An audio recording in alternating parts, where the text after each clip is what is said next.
ಎಲ್ರಿಗೂ one India Kannada YouTube ಚಾನೆಲ್ಗೆ ಸ್ವಾಗತ.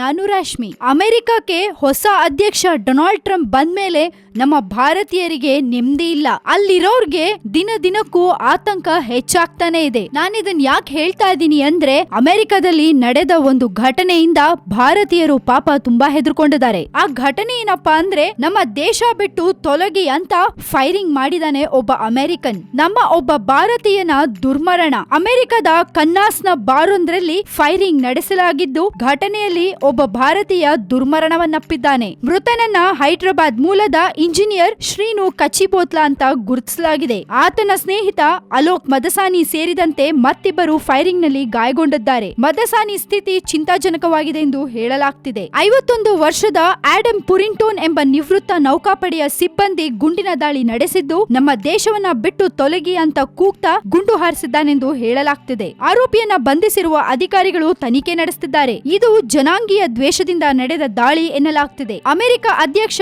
ಡೊನಾಲ್ಡ್ ಟ್ರಂಪ್ ತಮ್ಮ ದೇಶದಲ್ಲಿ ನೆಲೆಯೂರಿರುವ ವಿದೇಶಿ ವಲಸಿಗರನ್ನ ಹೊರಹಾಕುವ ಯತ್ನದಲ್ಲಿರುವಾಗ ನಡೆದಿರುವ ಈ ದಾಳಿ ಅಲ್ಲಿನ ಭಾರತೀಯರಲ್ಲಿ ಆತಂಕವನ್ನ ಸೃಷ್ಟಿಸಿದೆ. ಇಷ್ಟಾಗುವಾಗ ಡೊನಾಲ್ಡ್ ಟ್ರಂಪ್ ಏನ್ ಮಾಡ್ತಿದ್ರು, ನಮ್ಮ ಇಂಡಿಯನ್ಸ್ಗೆ ಅಲ್ಲಿ ಸೇಫ್ಟಿ ಇಲ್ಲ, ಯಾವ ಕ್ಷಣದಲ್ಲಿ ನಮ್ಮ ಭಾರತೀಯರಿಗೆ ಏನಾಗುತ್ತೋ ಅನ್ನೋ ಭಯ ಇರುತ್ತೆ. ಟ್ರಂಪ್ ಆದಷ್ಟು ಬೇಗ ಈ ಪ್ರಾಬ್ಲಮ್ ಅನ್ನ ಸಾಲ್ವ್ ಮಾಡ್ಬೇಕು ಅಂತ ಕೇಳ್ಕೋತೀವಿ. ಇನ್ನು ಅದೆಷ್ಟೋ ಭಾರತೀಯರು ಅಮೆರಿಕದಲ್ಲಿ ನೆಲೆಯೂರಿದ್ದಾರೆ. ಅವರು ಪಾಪ ಅವರ ಜೀವವನ್ನ ಕೈಯಲ್ಲಿ ಹಿಡ್ಕೊಂಡು ಬದುಕ್ತಿದ್ದಾರೆ. ಇದಕ್ಕೆಲ್ಲ ಒಂದು ಪರಿಹಾರ ಕಂಡುಹಿಡಿಬೇಕು. ಇದ್ರ ಬಗ್ಗೆ ನಿಮ್ಗೇನಾದ್ರೂ ಕಾಮೆಂಟ್ಸ್ ಮಾಡ್ಬೇಕು ಅಂತ ಅನ್ಸಿದ್ರೆ ದಯವಿಟ್ಟು ನಮ್ಮ ಕಾಮೆಂಟ್ ಬಾಕ್ಸ್ ನಲ್ಲಿ ನೀವು ಕಮೆಂಟ್ ಮಾಡಿ ಕಳಿಸಿ. ಹಾಗೆ ಈ ವಿಡಿಯೋನ ಲೈಕ್ ಮಾಡಿ, ಶೇರ್ ಮಾಡಿ. ಮತ್ತಷ್ಟು ಸುದ್ದಿಗಳಿಗೆ ಸಬ್ಸ್ಕ್ರೈಬ್ ಮಾಡಿ one India Kannada YouTube channel.